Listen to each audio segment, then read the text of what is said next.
Tropical cyclone wind signal number 1 remains in effect over several areas in northern Luzon due to Typhoon Betty. Congresswoman Gloria Arroyo denies that she was duped by another Solon on stage or to stage a house coup. And the Foreign Affairs Department monitors a hit-and-run incident in Kuwait where some Filipinos were injured.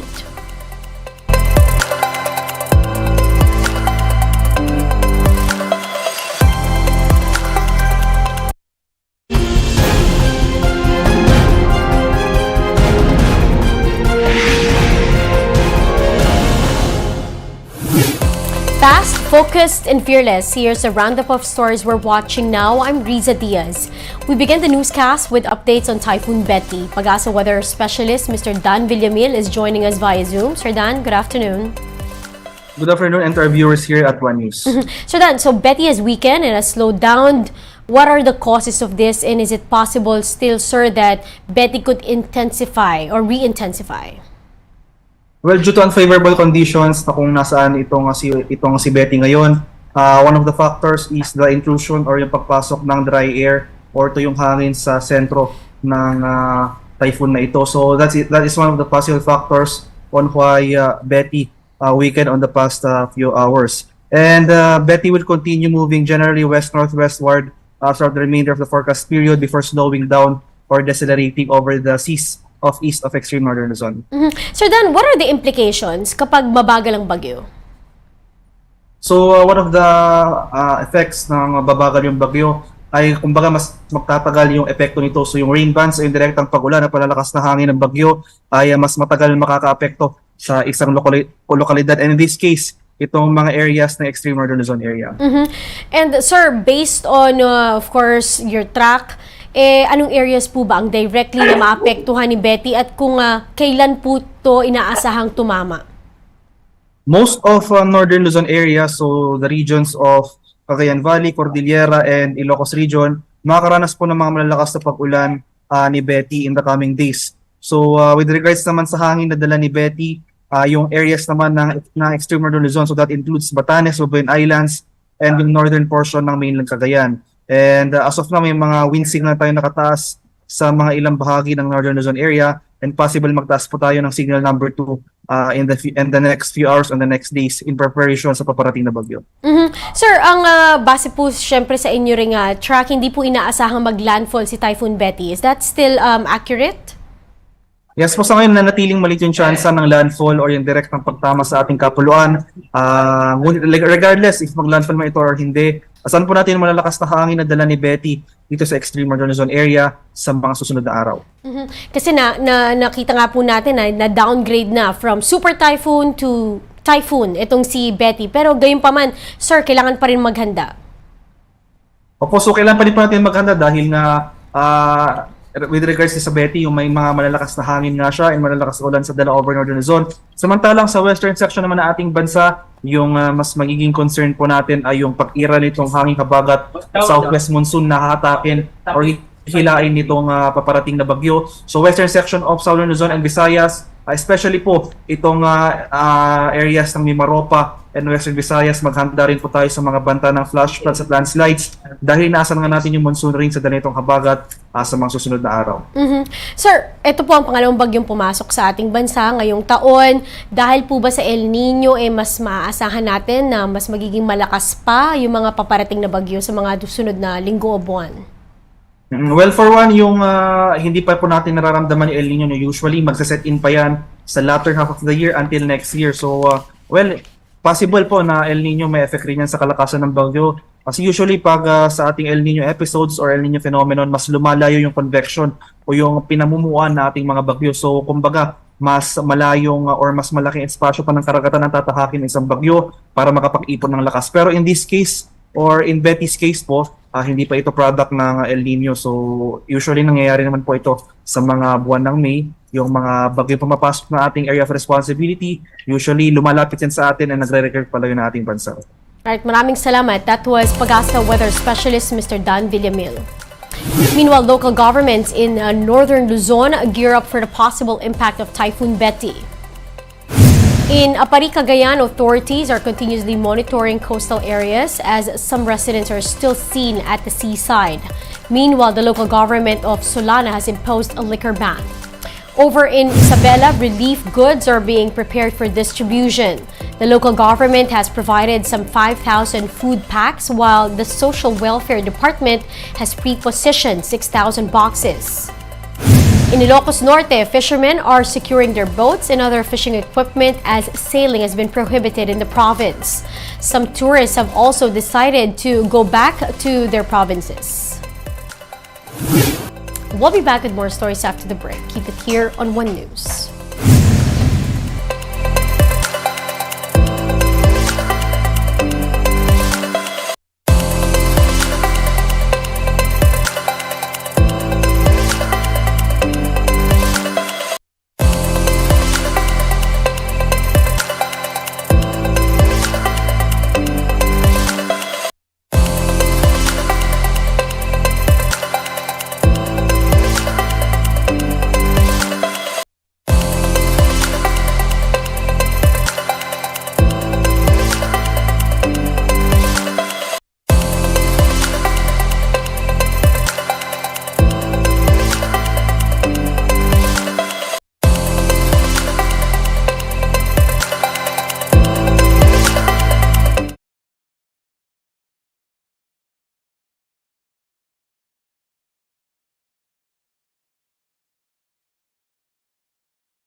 You're still watching One News Now. I'm Riza Diaz. Congresswoman Gloria Arroyo denies rumors that she was duped by a fellow Solon into thinking that the alleged house coup had the blessings of First Lady Liza Marcos.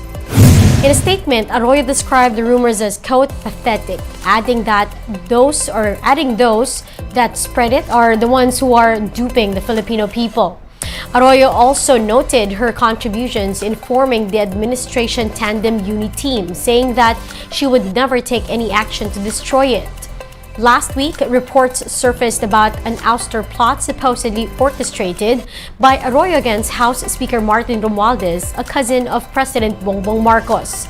This came after Arroyo was demoted to deputy speaker from a senior post, which she said was simply the prerogative of the lower chamber.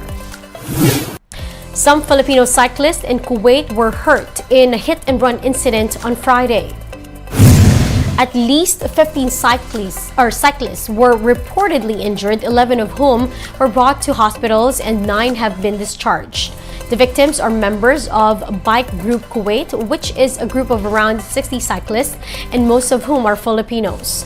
The Foreign Affairs Department said the perpetrator has already surrendered to authorities. It noted, though, that it may be premature to conclude that the suspect was targeting a specific group of nationals.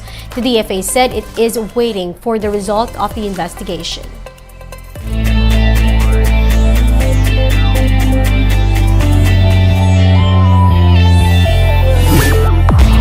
Gilas coach Chot Reyes is in for a tough choice. Who gets to be naturalized, or who is going to be the naturalized pick for the World Cup? Coach Chot maintained that there are no shoe-ins for the team. Gilas is looking to have either NBA player Jordan Clarkson or PBA star Justin Brownlee suit up for the role. PBA chair Ricky Vargas earlier floated the idea to have Brownlee play as a local on account of his residency. Reyes told 1PH Power and Play that he's weighing all pros and cons in case FIBA does not allow this move. If you ask me about pros and cons, obviously Justin has better chemistry with the locals. He's played here longer. Justin has a slight edge. However, we haven't seen Justin's ability to score against top-flight, tall, defensive teams. Good point. And defensive opposition, which we know Jordan can. And those are the top stories of the hour. I'm Riza Diaz. We are One News.